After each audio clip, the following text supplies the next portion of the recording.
என்னுடைய மாமனுக்கு தேக்குமர தேகமடி அம்மாயம்மா.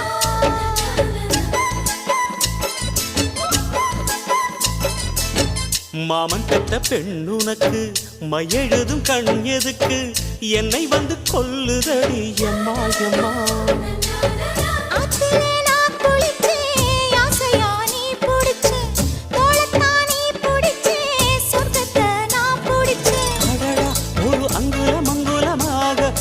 ஆசையில் முத்தங்கள் போட அதை என்னென்ன சொல்லுவேன் எப்படி சொல்லுவேன் நானே.